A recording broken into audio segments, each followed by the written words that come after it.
Finally, my Malkin's moments. I have some great Malkin's moments for you this week, and especially today.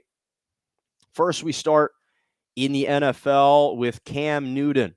Cam Newton is officially back with the Carolina Panthers. He obviously let out a huge "I'm back"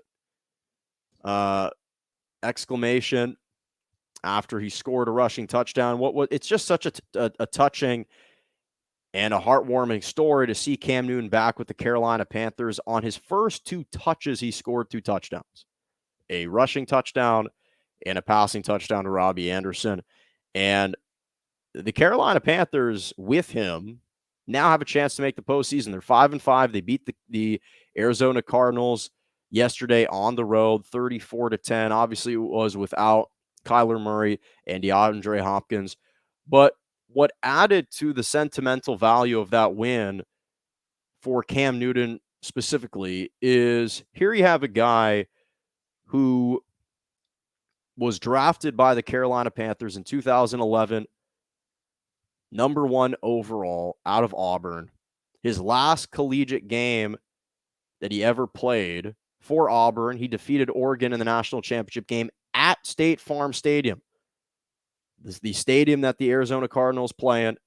He won a BCS championship on that field. His first NFL game as a Carolina Panther was on that field, in which he threw for like 400 yards. It was one of the best rookie quarterback debuts of all time. And yet you fast forward to now, and in his first return to the organization that drafted him, he comes away with a win. He's impactful, scores 2 touchdowns.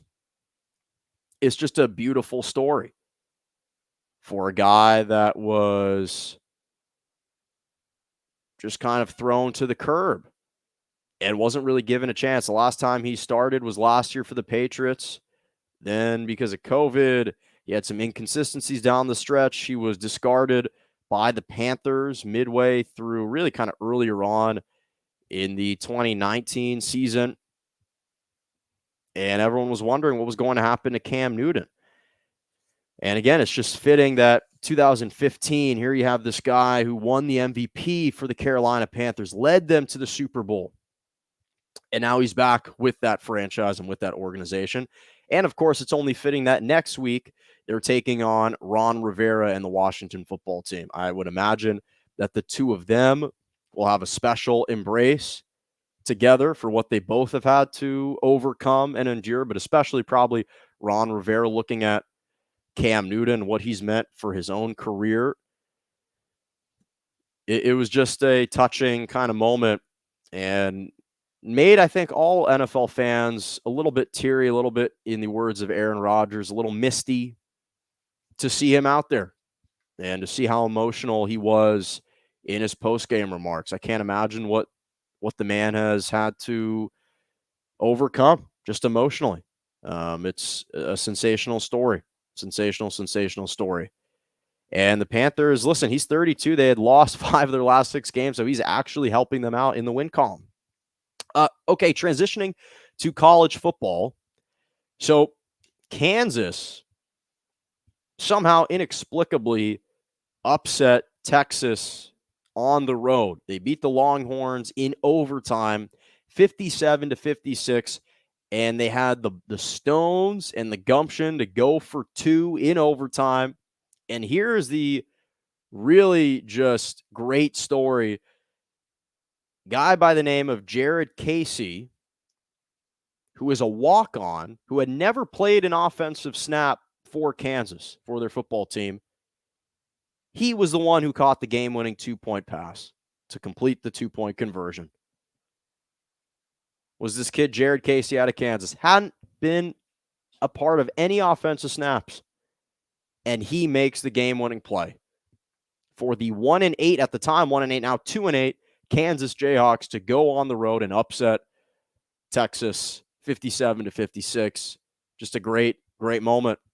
Worthy of a Malkin's moment right there. Big shout out to Jared Casey. Big shout out to Mississippi State and Mike Leach for knocking off the Auburn Tigers, who were ranked 17th at the time, on the road. This was historical because this was not only for Mike Leach, but for the Mississippi State Bulldogs program. This was their largest comeback that they've completed in school history when they beat Auburn on Saturday. They trailed 28-10 at the half, and they outscored the Tigers 33-6 in the second half. So credit to Mike Leach. Mississippi State is 6-4. He has come to the SEC. He hasn't conquered all, but he has conquered many, and he's doing a really good job with them. And they just clinched a bowl game berth. So he's doing some things right. And that was a big-time performance and an historical performance for that university. And then finally, this isn't a Malkin's moment, but I just wanted to send my thoughts and prayers out to Dave Yeager, who is the 76ers assistant head coach. He just announced that he would be taking a leave of absence for several weeks, for an indefinite amount of time, but at least several weeks, to undergo treatment on a form of head and neck cancer. Hope that he recovers well from that. Fortunately, by all reports and from what he has said, it sounds like they have caught it early on in the process where it's very treatable and it has about a 90% curability rate. So I'm hoping that those numbers hold up. Dave Yeager is right now an assistant coach, but of course we all remember him as a head coach for the Memphis Grizzlies and the Sacramento Kings. He started out as an assistant with the Memphis Grizzlies, and I hope that he has a speedy recovery. So sending my thoughts and prayers out to him and his entire family. That'll do it for us on Morning Joe right here on J&J Media Network, Facebook Live, Twitter, and on YouTube every single Monday and Wednesday morning, 11 a.m. to 12 p.m. Eastern Standard Time, 10 to 11 Central, and 8 to 9 a.m. Pacific. Glad you could join me on a Monday morning. Thank you so much. Make sure to subscribe to my YouTube page, Morning Joe with Jonah Malkin. Follow me on Twitter at morning_Joe_ at Jonah Malkin. Follow me on Instagram, JMalk97, TikTok, Jonah Malkin. And as always, have a lovely rest of your morning.